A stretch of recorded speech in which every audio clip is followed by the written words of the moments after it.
আসসালামু আলাইকুম ভিউয়ার্স। আমি আজকে আপনাদেরকে এটা হচ্ছে সিলেট শ্রীমঙ্গলের আসার পথে যে রাস্তাটা, সেই রাস্তাটা আসলে শ্রীমঙ্গল হতে মানুষের যে একটা কিউরিওসিটি রয়ে গেছে যে শ্রীমঙ্গলের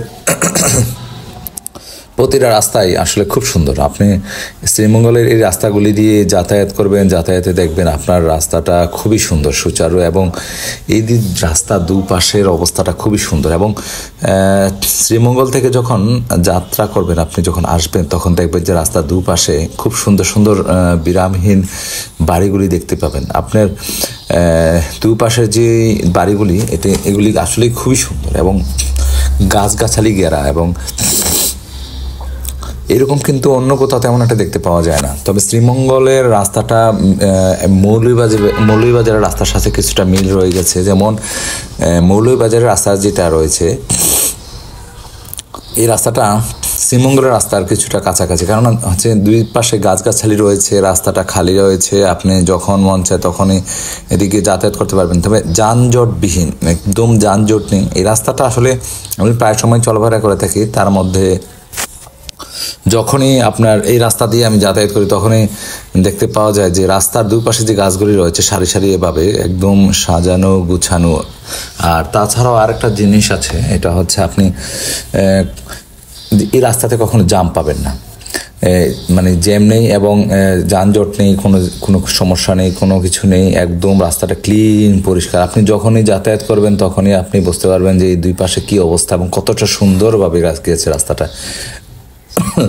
ভাঙচুর নেই, কোনো কিছু নেই। তবে যখনই যাতায়াত করবেন রাত্রিবেলা কিন্তু যাতায়াত থেকে একটু বিরত থাকার চেষ্টা করবেন, কারণ রাত্রেবেলা কিন্তু রাস্তাটা যদিও সুন্দর, রাত্রেবেলা কিন্তু আপনার অতি দ্রুত গাড়িগুলি যাতায়াত করে থাকে এবং যাত্রাপথে চলে থাকে, যার কারণে কিন্তু আপনার রাত্রেবেলা কিন্তু ভয়ের ব্যবস্থা থাকে, ভয়ের কারণ থাকে। আর দ্বিতীয়ত হচ্ছে রাত্রেবেলা কিন্তু আগের তুলনায় এখন ছিনতাইকারী যে ডাকাতি এটা কমে গেছে, কিন্তু আপনাকে একটু ভয়ের মধ্যেই চলতে হবে। কারণ হচ্ছে আপনি তো আর বুঝতেছেন না যে কখন ছিনতাইকারী আসবে আর কখন ডাকাত আসবে। তো আপনাদেরকে আমি এতটুকু সাজেস্ট করব, আপনারা রাত্রিবেলা যখন যাতায়াত করবেন তখন কিন্তু যথেষ্ট সতর্কতা অবলম্বন করে যাতায়াত করবেন।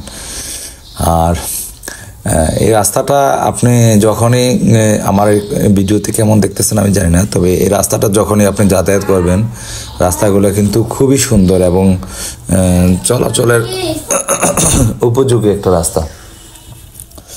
তো আমি এই রাস্তাটাতে খুবই স্বাচ্ছন্দ্য বোধ করি। আপনার রাস্তার দুই পাশে আপনার খুবই সুন্দর, দুই পাশটা একবারে মনোরম পরিবেশ। আপনি দেখেন কোনো যানজট নেই, আমি যাচ্ছি, আপনি এখানে গতি ইচ্ছে করলে 80-70 চালাতে পারবেন। তবে এখানে বাঁক অনেক আছে, এখানে কিন্তু অনেক বাঁক আছে, যার কারণে আপনি এত বাঁকের মধ্য দিয়ে একটু গতিটা নিয়ন্ত্রণ সীমার মধ্যেই রাখলে ভালো। তবে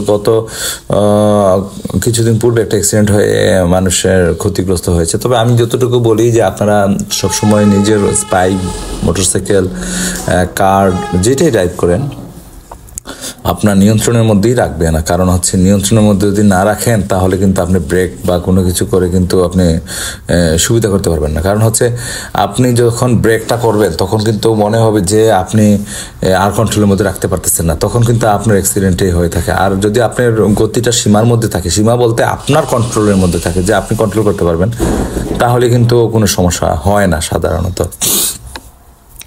আমরা কিন্তু কারোরই অমঙ্গল চাই না। তো আপনি এই রাস্তাগুলোতে চলাচল করলে আসলেই একটা অন্যরকম একটা ফিল হবে আপনার, আপনি অনুভব করতে পারবেন যে দুনিয়ার শান্তি এবং যে চলাফেরার যে একটা মজা, এই মজাটা আপনি এখানে উপলব্ধি করতে পারবেন। আর দ্বিতীয়ত হচ্ছে আমরা সবসময় একটা জিনিসকে ফলো করে থাকি, এই জিনিসটা হচ্ছে আমরা সবসময় কিন্তু রাস্তাগুলার ব্যাপারে একটু সতর্ক হওয়া উচিত। কারণ রাস্তায় অনেক সময় দেখা যায় স্পিড ব্রেকার দেওয়া থাকে, লাইন দেওয়া থাকে না, তারপরে রেডিয়াম যে একটা পেইন্ট দেওয়ার কথা, এই পেইন্টটা দেওয়া থাকে না, যার কারণে অনেক প্রবলেম হয়ে থাকে। মানুষ কিন্তু রাত্রেবেলা অনেকে অচেনা রাস্তায় আসে এবং অচেনা লোক এই রাস্তা দিয়ে যখন আসে একই কথা, তখন কিন্তু একটা অ্যাক্সিডেন্ট বা একটা বিপদের সম্ভাবনা থেকে যায় আর কি সব সময়। তো আমি আপনাদেরকে একটা ভালো ভিডিওই সবসময় আমি দেওয়ার চেষ্টা করি, আপনাদেরকে আমি রাস্তাটা দেখানোর চেষ্টা করেছি। ভালো থাকবেন, সুস্থ থাকবেন। আসসালামু আলাইকুম। আমাদের পেজটাকে লাইক শেয়ার করে আমাদের ইউটিউব চ্যানেলটাকে আপনারা ফলো করে রাখবেন। আসসালাম।